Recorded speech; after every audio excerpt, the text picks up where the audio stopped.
Man jadda wajada. Man barang siapa jadda bersungguh-sungguh, wajada maka dia akan mendapatkan. Man zara'a hasada. Man zara'a barang siapa yang menanam, hasada pasti dia akan memanen. Memanen.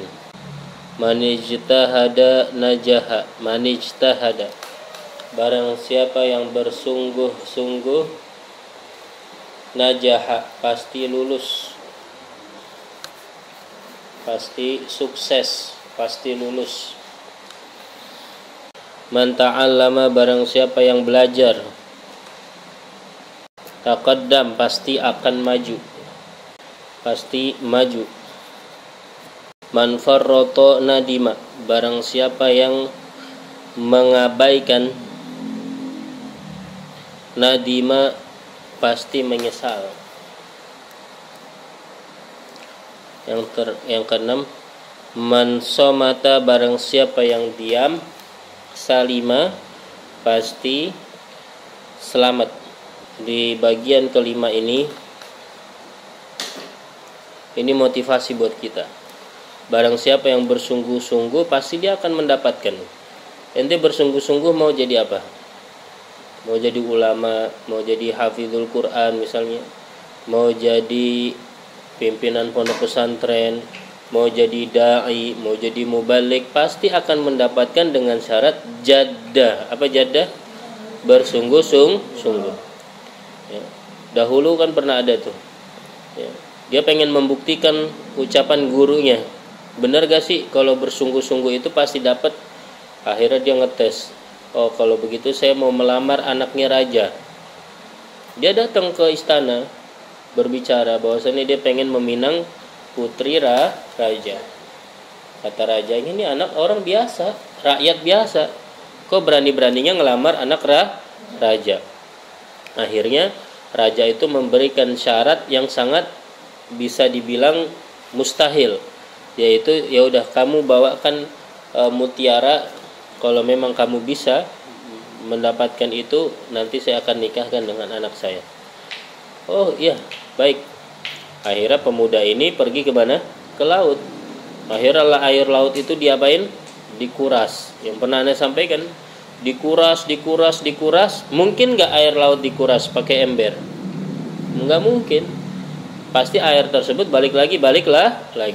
Tapi dia terus bersungguh-sungguh ingin membuktikan daripada ucapan gurunya, barang siapa yang bersungguh-sungguh pasti dapat.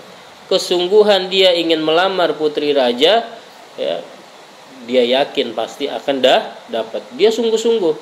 Dia kuras air laut sampai pada akhirnya Allah memberikan rasa takut kepada ikan-ikan yang ada di laut.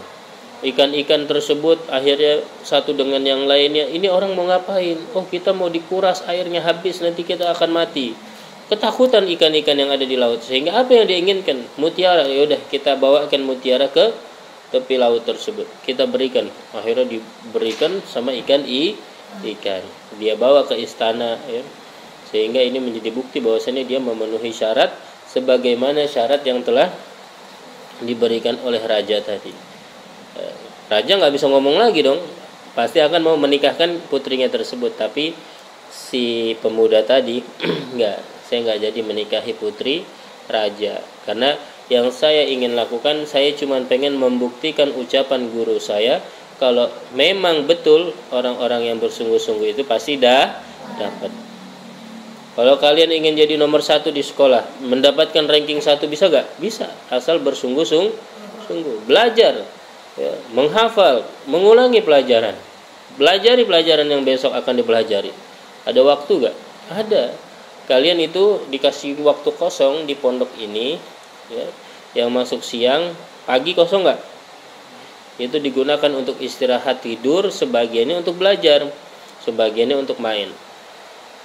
Begitupun anak-anak yang masuk pagi, ya, diberikan waktu istirahat, sorenya kosong nggak? Sebagian lagi buat main. Isi waktu tersebut dengan belajar.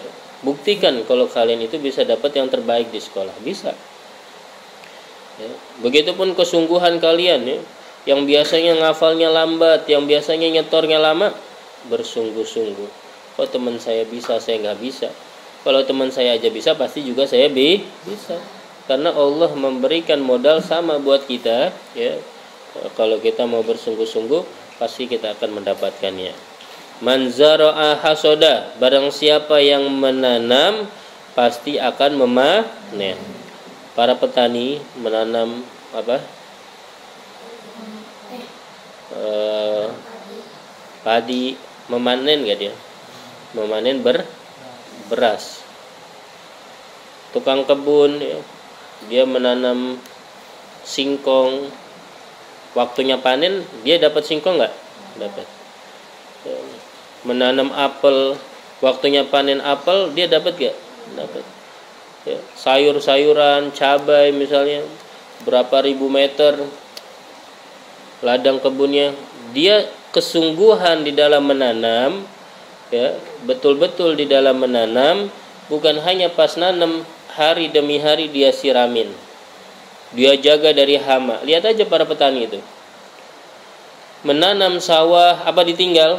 Enggak, tiap hari mungkin didatengin, tiap pagi dilihatin, dijaga sampai dibikin orang-orangan sawah, dijaga betul, jangan sampai ada burung, jangan sampai ada hama yang akan menyebabkan gagal panen. Kalau dengan kesungguhannya setiap hari dia jaga pohon padi tersebut, apa yang akan dia dapatkan? Dia akan memanen tepat pada waktunya dengan hasil yang banyak. Begitupun kalian, ya, kalian mau jadi apa nih? Sekarang kalian capek belajar, ya, malam-malam gini ngantuk belajar, kalian lagi nanam. Kapan kalian memanen? Nanti kalian akan memanennya tatkala kalian sudah besar, tatkala kalian sudah mondok mungkin di mana, tatkala kalian sudah terjun ke masyarakat, kalian baru sadar, untung dulu saya belajar Al-Qur'an, untung dulu saya belajar kitab kuning, untung saya dulu belajar mondok dipondokin sama orang tua, untung. Bersyukurnya kalian nanti pas kalian sudah dewasa. Lebih-lebih nanti di akhirat kelak, melihat pahala yang begitu banyak, ya, meskipun rasa capek yang luar biasa, ya, sampai malam-malam gini masih belajar, nanti tatkala di akhirat, ya Allah, alangkah banyaknya kebaikan ini, alangkah banyaknya pahala ini, ya Allah, ya, dari sebab kalian menanam. Tanam, panen. Mungkin nggak orang-orang yang nggak belajar ilmu agama nanti besarnya jadi ustadz, tiba-tiba jadi ustadz? Hampir dikatakan mustahil. Mungkin nggak orang yang nggak pernah sekolah polisi bakalan jadi polisi? Hampir dibilang mustahil. Begitupun orang yang pengen jadi TNI tapi dia nggak pernah mempelajari, ya, daripada sekolah TNI misalnya, tentang prajurit dan lain sebagainya, masuk ke sekolah-sekolah yang menjurus kepada bidangnya, mungkin nggak dia akan sampai? Tidak mungkin. Hampir dikatakan mustahil. Ada, cuman itu segelintir saja, segelintir kecil. Ada 1-2 orang mungkin dibanding dengan 1000 orang. Dia nggak pernah belajar dari kecil, tapi gedenya jadi ustadz, mungkin nggak? Mungkin, cuman kecil kemungkinannya. Tapi kalau kalian belajar dari kecil, belajar Iqra Al-Quran, mempelajari bahasa Arab, kalian mempelajari kitab kuning, kalian amalkan, kalian belajar kitab-kitab ulama, kemungkinannya besar gak untuk jadi ulama? Kemungkinannya besar. Tinggal nunggu waktu. Petani tadi menanam yang namanya padi, butuh waktu gak untuk panen? Apa pagi dia tanam malam langsung panen? Enggak, nunggu waktu. Berapa bulan biasanya padi itu akan dipanen? Ada waktunya. Selama itu dia jaga gak? Dia jaga. Begitupun santri yang ingin menjadi ulama, penerus Nabi Muhammad di dalam berdakwahnya, dia harus menjaga. Selama belajarnya dia menjaga, menanamnya, ya, artinya kesungguhan dia dalam belajar. Sepanjang belajarnya dia harus jaga. Dengan apa? Jaga adabnya sama gurunya, jaga adabnya sama temannya, berakhlak baik sama orang tuanya, Jaga makanannya, jangan sampai makan makanan yang haram. Jaga ucapannya, jangan sampai mengucapkan yang haram. Jaga penglihatannya, jaga pendengarannya, jangan sampai maksiat kepada Allah. Penjagaan itu yang mengantarkan kalian sampai kepada titik nanti suatu saat kalian akan panen. Itulah makanya dikatakan man zara'a hasoda. Barang siapa yang menanam, maka dia akan panen. Pasti dia akan panen. Tapi kalau dia nggak menanam, dia nggak belajar dari kecil, maka dia nanti pasti akan menyesal di kemudian hari.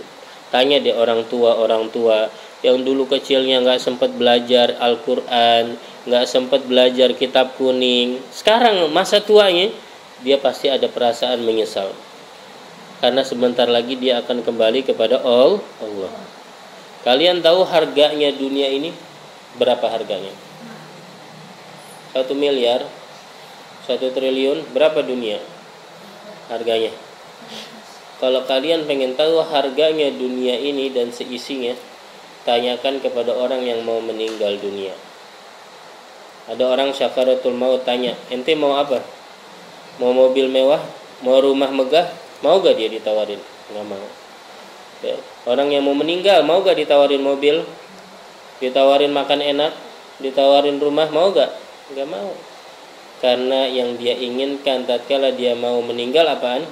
Ampunannya Allah, rahmatnya, kasih sayangnya Allah, meninggal dalam keadaan baik. Itu yang dia inginkan. Artinya dunia ini gak ada harganya, dunia ini gak ada apa-apanya. Dunia ini bukan tujuan kita. Kalian belajar jadi ustadz, tujuannya pengen punya rumah mewah, pengen punya mobil mahal. Bagus kayak itu. Bukan, dunia itu bukan tujuan. Yang menjadi tujuan kita adalah akhirat. Dengan kita berdakwah, kita belajar, kemudian kita mengajar, kita berdakwah, tujuan kita nanti sa'adah fil akhirah, mendapatkan kebahagiaan di akhirat. Adapun kita nanti punya mobil, punya rumah mewah, sebagai wasilah sarana kita dakwah, bukan tujuan. Ya. Kalaupun sampai meninggal kalian dalam keadaan keuangannya terbatas, nggak punya rumah, ngontrak misalnya, cuman punya motor, tetap gak berdakwah? Tetap. Jangan karena saya belum punya mobil, saya nggak mau berdakwah, jangan begitu. Ya. Jangan seperti itu. Karena dunia bukan tujuan, tapi tujuan kita adalah ridhonya Allah, dekat dengan Nabi Muhammad. Kenapa kamu pengen jadi ustadz? Kenapa kamu pengen jadi ulama? Karena saya pengen dekat dengan Nabi Muhammad. Karena saya pengen dikenal Nabi Muhammad. Karena saya pengen duduk bareng nanti bersama Nabi Muhammad. Ya. Pengen mimpi Rasulullah SAW. Pengen nyenengin Nabi Muhammad. Tuh, kalau pengen jadi dai, niatnya itu. Kenapa itu jadi ulama? Iya, supaya nanti saya punya harta yang banyak. Saya dakwah di sana kemari, diundang orang, dekat dengan orang-orang kaya, supaya mereka memberikan saya mobil mewah. Niatnya udah salah. Niatnya salah. Tujuannya akhirat, menyampaikan ilmunya Nabi Muhammad Sallallahu Alaihi Wasallam. Yang ketiga, manijtahada najaha. Barang siapa yang bersungguh-sungguh pasti dia akan lulus, pasti akan sukses. Ya. Dia pasti akan sampai kepada yang dia inginkan. Syaratnya apa? Bersungguh-sungguh. Kalian ujian sekolah ataupun ujian di pondok ataupun ujian di tempat bahasa Arab, ya. Manistahada. Kalau kalian bersungguh-sungguh, najah, kalian pasti lulus. Ya. Kalian ngafal setiap hari, kalian baca pelajaran setiap hari. Tatkala mengerjakan soal ujian, mudah apa enggak? Mudah. Ujian di sekolah, kalian gak belajar sama sekali, bisa jawabnya? Gak bisa. Oh, saya emang gak usah belajar, saya udah pinter. Pas ujian, ternyata dia jawabnya hanya sekedar. Sehingga gurunya menyalahkan jawabannya tersebut. Karena sebab dia tidak bersungguh-sungguh. Walaupun sudah pinter, walaupun dia sudah menyangka dirinya bisa, ya, tetap orang yang pinter adalah orang yang selalu merasa dia nggak punya ilmu. Dia selalu kekurangan ilmu. Itu orang yang pintar. Tapi kalau dia merasa, oh saya sudah pintar, saya sudah pandai, saya nggak butuh lagi belajar, berarti itu orang yang paling bodoh. Merasa lebih pintar, merasa paling pintar, berarti dia bukan orang pintar, berarti orang bodoh. Man ta'allama taqaddam, barang siapa yang belajar pasti akan maju dari teman-temannya. Di sini ada 9 orang. Siapa yang paling bersungguh-sungguh belajar, pasti dia lebih tinggi keilmuannya dari teman-temannya. Siapa yang paling malas, pasti dia juga paling belakang urutannya daripada segi pemahamannya. Maka kalau kalian nih, kalian ini ada 9 orang berlomba-lomba di dalam kebaikan, berlomba-lomba. Siapa yang lebih paham pelajaran, siapa yang paling mudah nangkep pelajarannya. Ingat, motivasi daripada guru kita Al-Habib Segabah Harun bahwasannya adalah kita dilahirkan ke dunia ini bukan untuk main. Yang kedua, kita dilahirkan ke dunia ini bukan untuk menjadi nomor 2. Tapi kita dilahirkan ke dunia ini untuk menjadi nomor berapa? Nomor 1. Kalau di sekolah ada ranking 1, 2, 3, 4, 5, ente milih ranking berapa? Ranking 1. Selama ente nggak dapat ranking 1, ente akan merasa belum puas. Kenapa saya kalah sama dia? Oh, dia rajin belajar, saya harus lebih rajin dari dia. Di pondok pesantren kalian kalah hafalannya, kenapa dia bisa? Oh, saya harus belajar lebih dari dia. Begitu. Barang siapa yang belajar, pasti dia lebih maju dari teman-temannya. Berlomba-lomba di dalam kebaikan. Jangan berlomba-lomba di dalam kejahatan.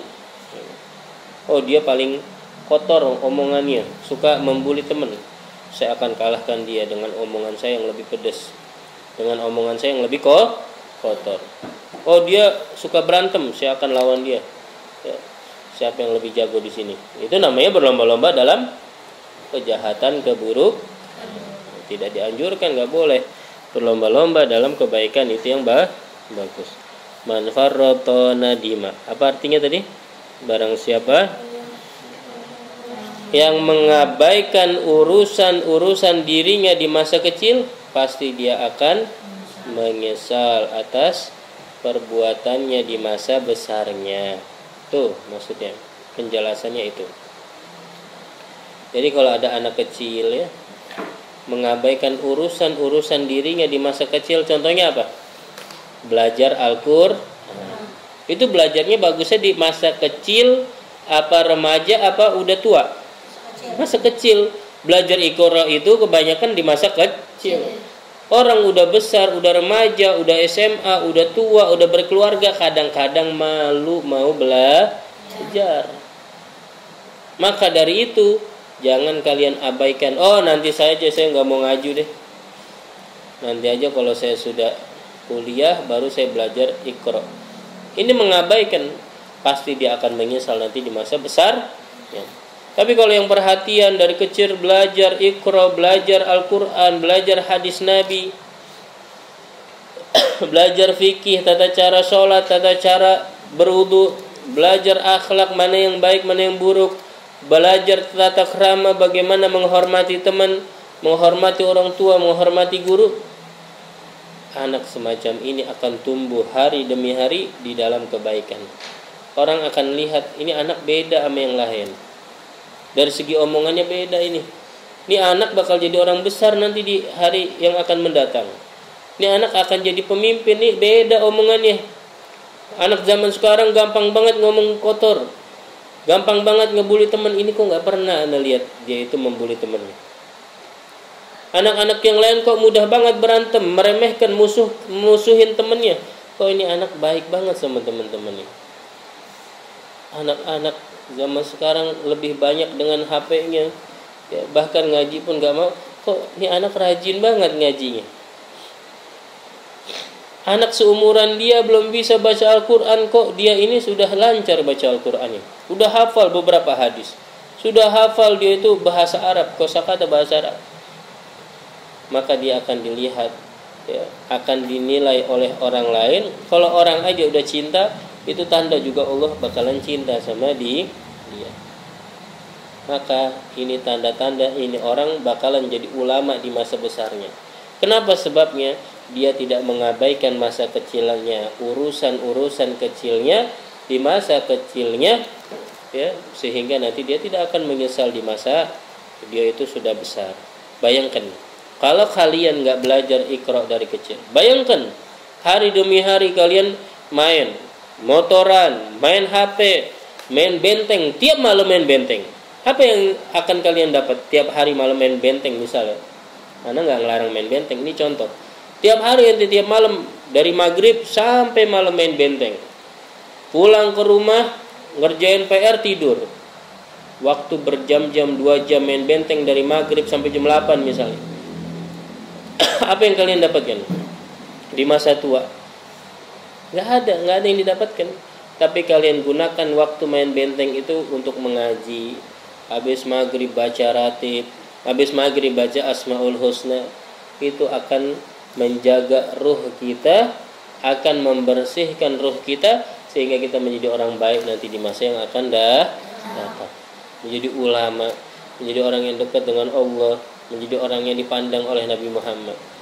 Tidak ada di akhir zaman ini yang paling dicintai oleh Nabi Muhammad melainkan orang yang menyebarkan ilmu agama.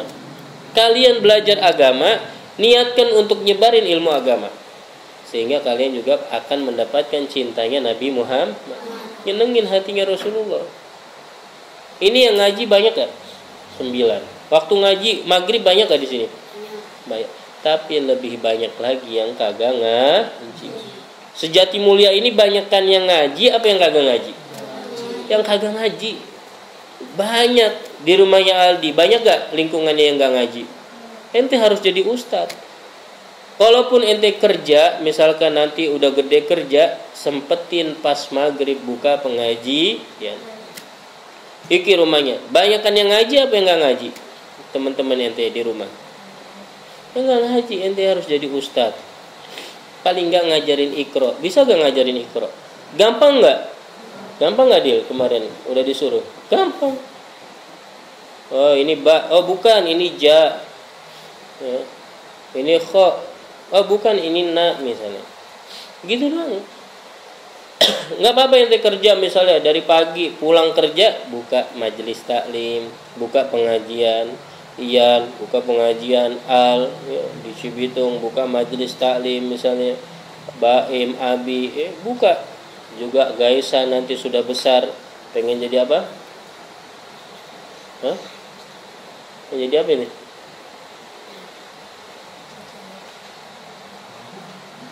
Yang jadi ulama misalnya buka pondok pesantren, Fadil misalnya buka pondok pesantren, ya, atau kalian semuanya nanti awalnya pengajian majelis taklim buka pondok pesantren semuanya. Nabi Muhammad seneng gak tuh? Seneng. Abi punya murid 200 orang, Aldi punya murid 300, Iki punya murid 100, Ian punya murid 5 misalnya. Seneng gak Nabi Muhammad? Seneng, walaupun 5 murid dia. Kenapa dia tahu aja? 5. Setahun kemudian jadi 5.000. Mungkin gak? Mungkin. Ya. 5.000 santri, Al punya murid misalkan 1.000, Baim 500, ini 500, Fadil punya murid 10.000 misalnya. Mungkin gak? Seneng gak Rasulullah? Seneng. Karena umatnya banyak yang ngaji, umatnya banyak yang mempelajari ucapan Nabi, hadis Nabi, umatnya banyak yang sholat. Ente kalau di pondok pasti gak sholat? Pasti. Gak mungkin ninggalin sholat. Kalau di rumah, anak tanya, mungkin gak ente ninggalin sholat? Sangat mungkin. Orang tua sibuk kerja, sibuk bisnis, sibuk jualan, pulang kerja capek, boro-boro nanyain udah sholat tadi, udah ngaji tadi, udah baca Al-Quran tadi. Bersyukur kalian dipondokin supaya terkontrol sholatnya, ngajinya, belajarnya, akhlaknya. Ingat di pondok ini bukan cuma belajar kitab, tapi juga belajar apa? Akhlak. Bagaimana ente jadi pemimpin, bagaimana ente harus perhatian, bagaimana ngajarin supaya perhatian, lihat ada sampah itu ambil, ini kurang rapi, ini itu diajarkan. Fulan ente ngurusin stand mic, ente ngurusin ini ngurusin itu untuk supaya ente jadi pemimpin. Misalkan gaisan anak, ente harus bisa nganin stand mic, itu mengajarkan kepada gaisan buat jadi pemimpin. Tanpa disuruh, kalau anak butuh itu dia langsung nyiapin. Ya, atau Ustadz Nurul atau Ustadz siapa yang butuh misalnya, dia langsung nyiapin. Ada gurunya siapin meja dan itu tanda-tanda orang itu bakal jadi pemimpin. Jadi bersyukur kalau ada orang anak yang rajin, itu bersyukur. Kenapa? Itu ciri-ciri anak itu akan jadi pemimpin nanti di masa yang akan datang. Yang terakhir, man somata salima. Apa artinya? Barang siapa yang diam pasti selamat. Di sini kita akan memahami bahwasannya banyaknya diam akan menyebabkan dia selamat. Banyaknya orang ngomong, kebanyakan salahnya. Kalau kebanyakan salahnya, kebanyakan dosanya. Kalau kebanyakan dosanya, takut nanti dia itu masuk neraka. Katsirun minasyarr yusibul mar'a min asrati lisanih. Banyak dari keburukan yang menyebabkan manusia itu, orang itu tergelincir dengan lisannya. Banyak ya. Orang itu mendapatkan keburukan min asratil lisanih, dari sebab lisannya. Kita perhatikan. Tawuran antar ormas awalnya apa? Cekcok adu mulut. Tawuran antar sekolah SMK awalnya apa? Saling ngatain. Berantem antara siswa awalnya apa? Adu apa? Adu bacot misalnya. Ngatain.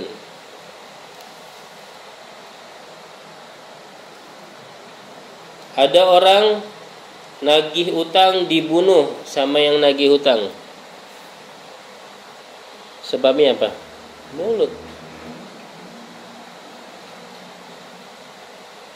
Ada orang sakit hati sebab dikatain, akhirnya membunuh orang yang dikatain. Lisan itu kecil tapi bisa menyebabkan perkara yang besar. Banyak orang meninggal karena sebab lisannya. Banyak orang dibunuh sebab lisannya. Banyak orang itu disakitin sebab lisan. Jaga lisan ini dengan cara apa? Diam. Dengan cara apa? Diam. Ya.